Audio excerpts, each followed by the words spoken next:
In nomine Patris et Filii et Spiritus Sancti. Amen. Shalom. Alehem. Magandang umaga sa ating lahat sa mampanig ng buong mundo. Mga nakikinig at nanonood ngayon. Atin naman pakinggan ang mabuting balita ng Panginoon ayon kay San Juan. Glory to you, Lord Jesus Christ.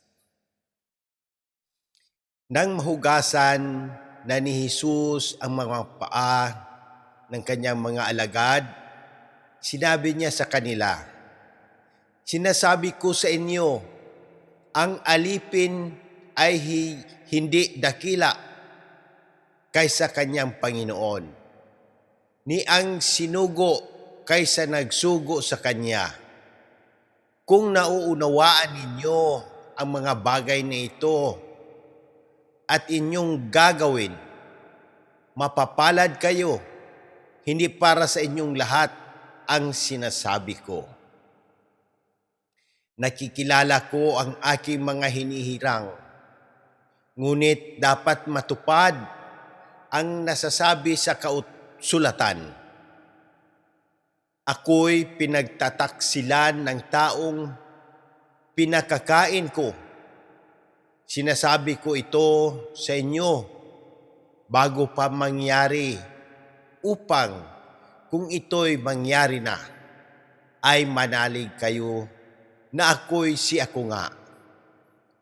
Tandaan ninyo, ang tumatanggap sa sinugo ko'y tumatanggap sa akin, at ang tumatanggap sa akin ay tumatanggap sa nagsugo sa akin." Ang mabuting balita ng Panginoon.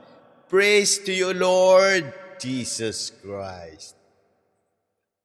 Pagnilayan natin bilang mga Romano Katoliko, ngayong Thursday of the 4th week of Easter, sa mabuting balita ngayon,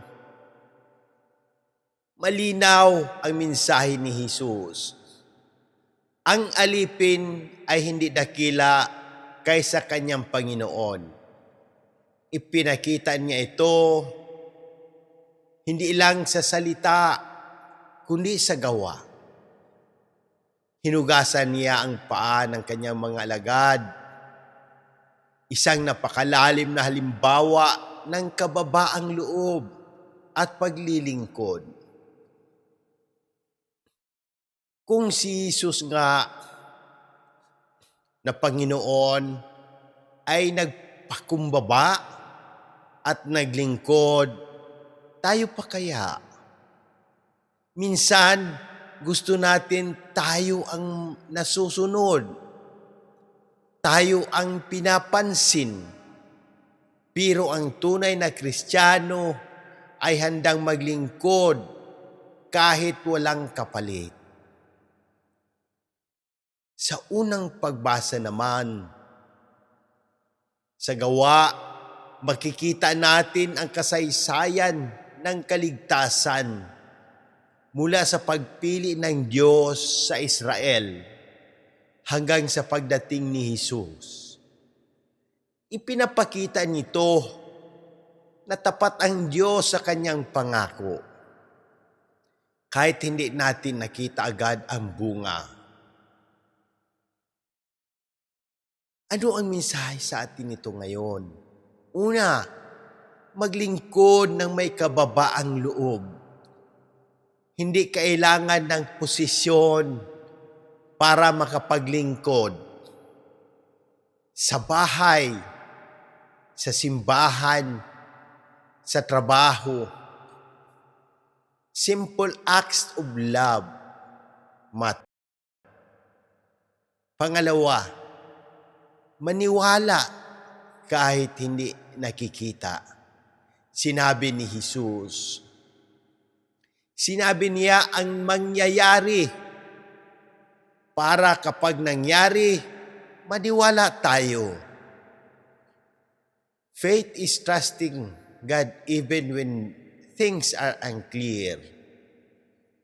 Pangatlo, tanggapin si Jesus sa pamamagitan ng kanyang mga isinugo.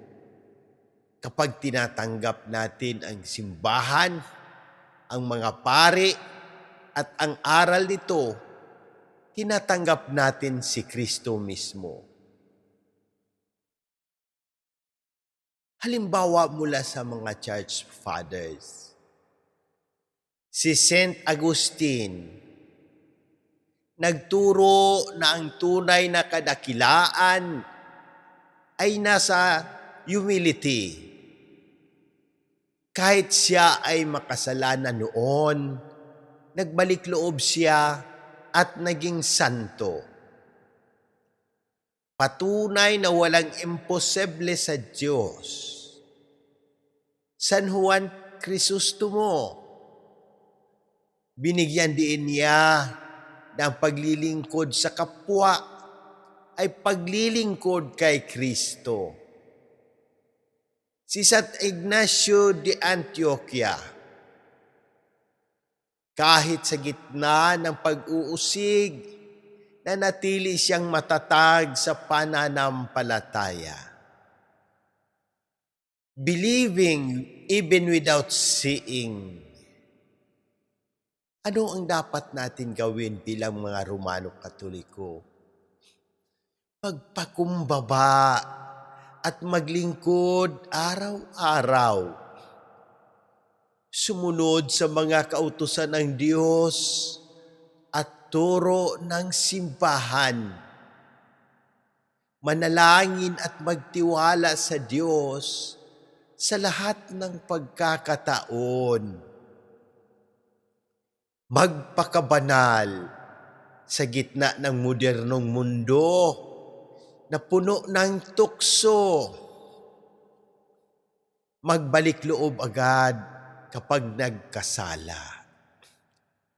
Sa paano? Sa confession. Maging saksi ni Kristo sa salita at gawa. Manalangin tayo. Ama naming mapagmahal, sa pamamagitan ni Jesus na aming Panginoon, hinihiling namin ang iyong awa at kagalingan. Pagalingin mo po ang lahat ng may karamdaman, pisikal, emosyonal at espiritual.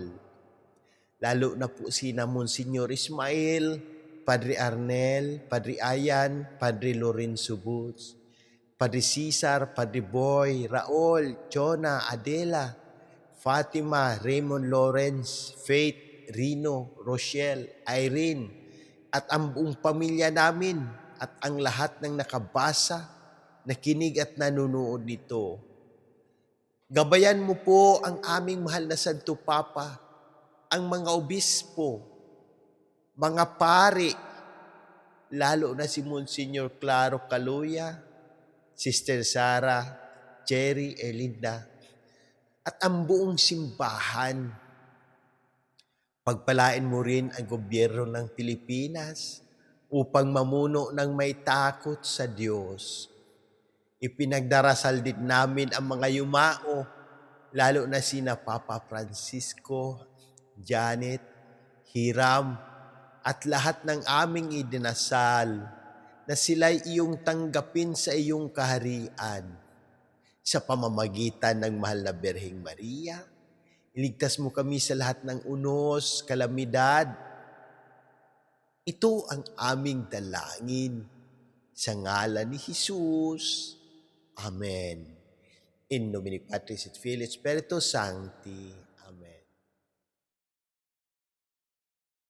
Ang tunay na kadakilaan ay hindi nasa taas ng posisyon, kundi sa lalim ng paglilingkod. Maniwala ka sa Diyos kahit hindi mo nakikita dahil ang pananampalataya ay hindi nakabase sa mata kundi sa puso na nagtitiwala. In nomine Patris et Filii et Spiritus Sancti.